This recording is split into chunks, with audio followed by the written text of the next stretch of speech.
To be the son of a god is a blessing, but for Hercules, it was a curse that would cost him everything. He was the greatest hero Greece would ever know, a man of impossible strength, destined for glory. But destiny can be a cruel master, and so can a jealous god.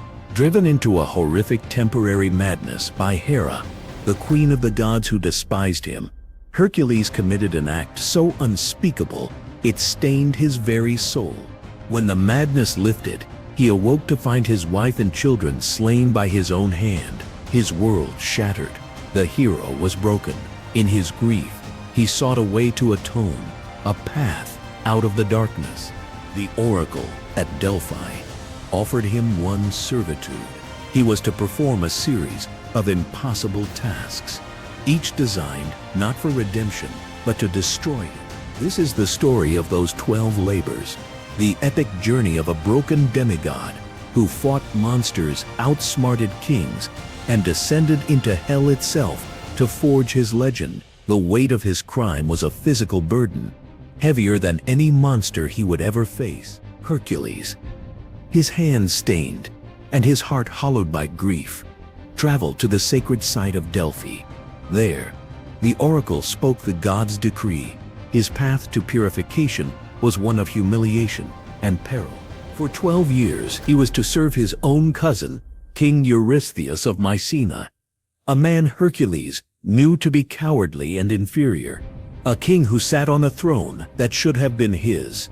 This was a punishment influenced by Hera herself, who fed the cowardly king's fear of Hercules. Terrified of Hercules' power and eager to please his divine patron, Eurystheus devised a set of challenges so dangerous that no mortal could be expected to survive. He commanded 10 labors, a gauntlet that would take Hercules to the edges of the known world. With no other choice, the hero agreed, ready to face death if it meant washing the blood from his soul. His first labor was designed to be his last. He was sent to the region of Nemea to slay a monstrous lion whose golden fur was impenetrable to any weapon. When Hercules arrived, the terror was palpable. He tracked the beast to its lair, a cave with 2 entrances. His arrows bounced harmlessly off the lion's hide. Realizing weapons were useless, Hercules blocked one entrance and confronted the beast in the darkness. It was a battle of pure primal strength. After stunning the beast with his club, Hercules locked his arms around its neck and in an immense struggle of raw force, squeezed the life from the monster. But his task was to return with the skin, unable to pierce the hide with his knife. A moment of insight came to him. He used the lion's own razor-sharp claw to slice the impenetrable pelt. He returned to Mycene wearing the hide as a cloak, its head his helmet. When King Eurystheus saw the hero draped in the skin of the unkillable beast, he was horrified. He fled and hid in a large bronze storage jar, and from then on, forbade Hercules from ever entering the city again. The first labor was complete, but it was only the beginning. For his second labor, Eurystheus, guided by Hera's malice, chose a monster from a nightmare. Hercules was sent to the swamps of Lerna to slay the Hydra, a colossal serpent with many heads, most accounts say 9, and a venom so potent its very breath was deadly. And it held a terrifying secret: for every head that was cut off, 2 more would grow in its place. One of its heads was immortal, unable to be killed by any means. Hercules rode to the swamp with his loyal nephew Iolaus. Luring the creature from its lair with flaming arrows, he began the fight, lopping off heads with his sword. But just as the myth said, 2 new heads instantly sprouted for each one he severed. Realizing brute force was failing, a new strategy was born. As Hercules sliced off a head, Iolaus rushed in with a burning torch, cauterizing the stump before it could regenerate. Together they worked in a deadly rhythm of slash and burn. Finally, only the immortal head remained. Hercules severed it and buried it deep beneath a massive boulder, ensuring it could never trouble the world again. Before leaving, Hercules dipped his arrows in the Hydra's toxic blood, creating a weapon of unparalleled lethality. But upon his return, Eurystheus invalidated the labor. He declared that because Iolaus had helped, it didn't count. An extra labor would be added to his sentence. The king, now determined to wear Hercules down, devised a third labor requiring impossible patience. Hercules had to capture the Corinian hind alive. This was no mere deer. It was a creature sacred to Artemis, goddess of the hunt, with golden horns and bronze hooves. It was said to be so swift it could outrun an arrow.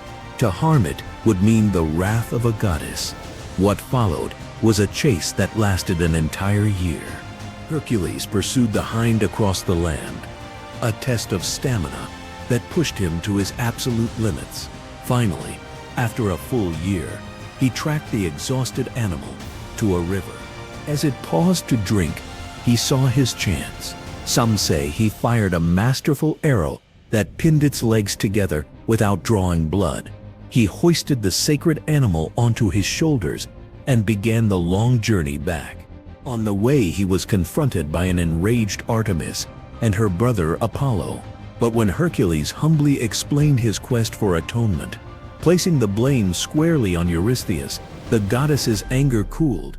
She allowed him to take the hind on the condition it be returned. Hercules presented the living marvel to Eurystheus, completing the third labor. With Hercules succeeding at every turn, Eurystheus's task grew more desperate. For his fourth labor, the hero was ordered to capture the Erymanthian boar. This gigantic, ferocious beast was rampaging across the slopes of Mount Erymanthus, destroying everything in its path. On his way, Hercules had a fateful encounter with a friendly centaur named Pholus. But a celebration turned tragic when other centaurs, drawn by the smell of wine, attacked. In the chaos, Hercules' poisoned arrows accidentally killed both the hostile centaurs, and through a mishap, Pholus himself. Heartbroken, Hercules continued his quest. He found the boar and cleverly chased it up the mountain, relentlessly driving it into a deep snowdrift where it became trapped. Hercules wrestled the exhausted animal into submission, bound it, and heaved it onto his back. When he arrived back in Mycenae, the sight of the snarling boar was too much for the cowardly king. Eurystheus shrieked and dove back into his bronze jar, begging Hercules to get rid of the beast. For his fifth labor, Eurystheus switched from monstrous beasts to a monstrously humiliating task, cleaning the stables of King Ogus in a single day. Augeas owned a herd of over 3,000 cattle, and their stables hadn't been cleaned in 30 years.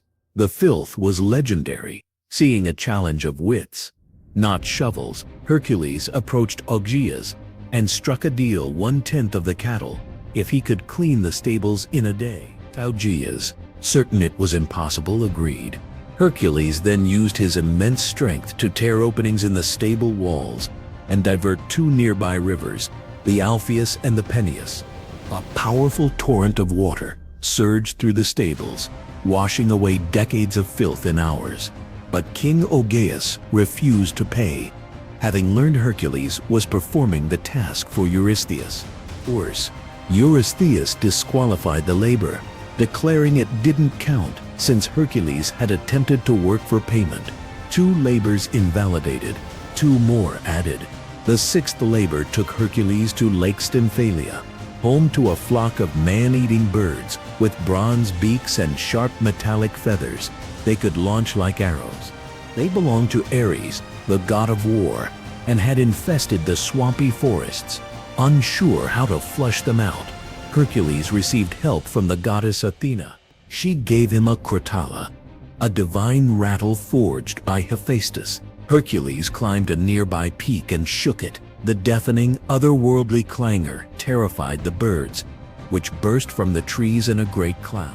As they flew, Hercules shot them down one by one with his Hydra poisoned arrows. Those he didn't kill flew far away from Greece, never to return. Halfway through his penance, the labors began to take Hercules even farther from home. For his 7th, he was commanded to capture the Cretan bull. This magnificent creature was sent from the sea by Poseidon, but when King Minos of Crete failed to sacrifice it as promised, Poseidon drove it mad. The bull now rampaged across the island. Minos gladly gave Hercules permission to take it. In another test of pure strength, the hero wrestled the powerful animal to the ground with his bare hands and shipped it back to Mycenae. The sight of the monstrous bull sent Eurystheus scrambling for his bronze pot again. The bull was eventually set free, later wandering to Marathon, where it would be faced by another hero, Theseus. For his 8th labor, Hercules was sent north to steal the man-eating mares of Diomedes. These vicious horses were fed on the flesh of unsuspecting guests by their master, King Diomedes. Hercules overpowered the stablemen and drove the horses to the sea. But as Diomedes' men pursued, Hercules left the horses with his companion Abderus and turned to fight. He swiftly defeated the king, but when he returned, he found the mares had killed and devoured Abderus. In a fit of grief and rage, Hercules fed King Diomedes' flesh to his own horses.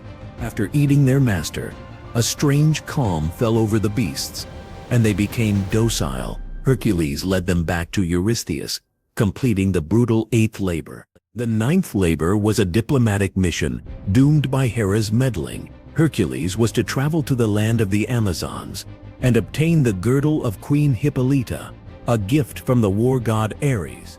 At first, things went surprisingly well. Queen Hippolyta, impressed by the hero, willingly agreed to give him the girdle. But Hera, disguised as an Amazon, spread a rumor that Hercules was there to abduct the queen. Panicked, the Amazons armed themselves and charged the hero's ship.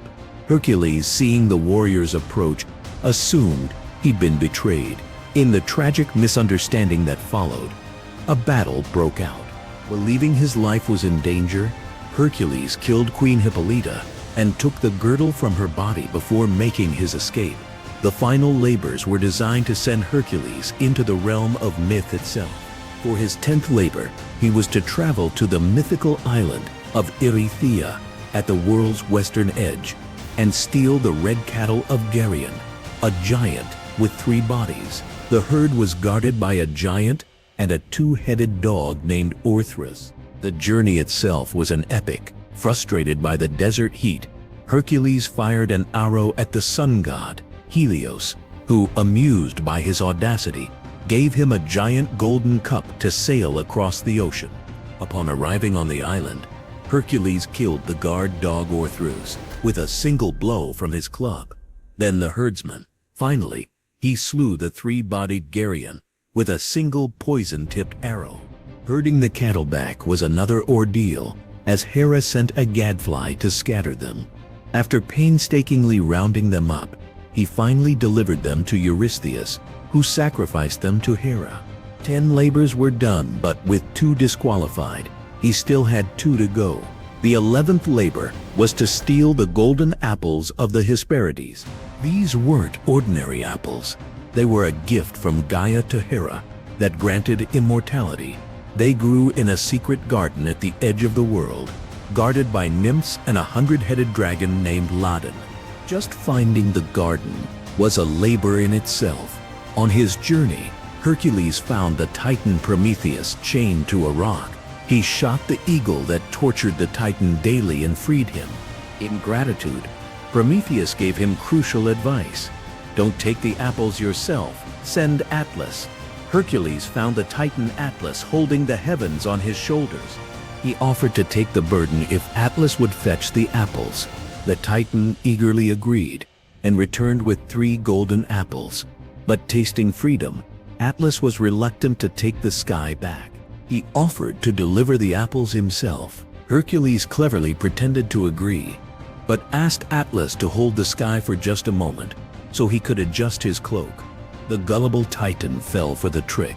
As soon as Atlas shouldered the heavens, Hercules grabbed the apples and walked away, leaving the Titan to his eternal punishment. There was only one place left to send a hero who couldn't be killed: the land of the dead. For his 12th and final labor, Eurystheus gave Hercules the most impossible task of all. Go to the Underworld and bring back Cerberus, its three-headed guard dog. To prepare for a journey no living mortal was meant to take, it said Hercules was initiated into the Eleusinian mysteries, sacred rites, thought to teach the secrets of life and death. Guided by Hermes and Athena, he descended into the Underworld. He passed ghosts and shades, and even freed his friend Theseus, who was trapped in Hades. Finally, he stood before the throne of Hades, Lord of the Dead, and respectfully asked to borrow Cerberus. Hades agreed, but on one condition: Hercules had to subdue the beast without using any weapons. He found the monstrous hound at the gates of Acheron. Cerberus had 3 snarling heads, a serpent for a tail, and snakes writhing from its back. Protected by his lion skin cloak, Hercules wrestled the beast, wrapping his powerful arms around its necks and squeezing. Despite being bitten by its serpent tail, the demigod's strength was absolute, and he choked the beast into submission. He then dragged the massive 3-headed dog out of the Underworld and presented it to a cowering Eurystheus, who begged him to return the monster to Hades at once. Hercules obliged. His 12 labors were finally complete. He was free. Having completed the labors, Hercules was purified of his great sin. He was free from his servitude, his spirit, no longer broken, but forged anew in the fires of his trials. His journey didn't end there. He went on to have many more adventures, yet the labors remain the core of his legend, the crucible that transformed him from a guilt-ridden man into the greatest hero of Greece. Years later, his mortal life came to a tragic end. But for Hercules, death wasn't the final chapter. For his incredible deeds, his father Zeus brought him to Mount Olympus. As he ascended, he left his mortal shell behind to become a true god. There he finally reconciled with his lifelong tormentor, Hera, who, seeing his greatness, gave him her own daughter, Hebe, the goddess of youth, as his immortal wife. Hercules, the son of Zeus, who began as a cursed demigod, had earned his place among the immortals. His story is a timeless testament that even from the deepest despair, through unbearable trials, one can rise, overcome their demons, and achieve a glory that lasts forever.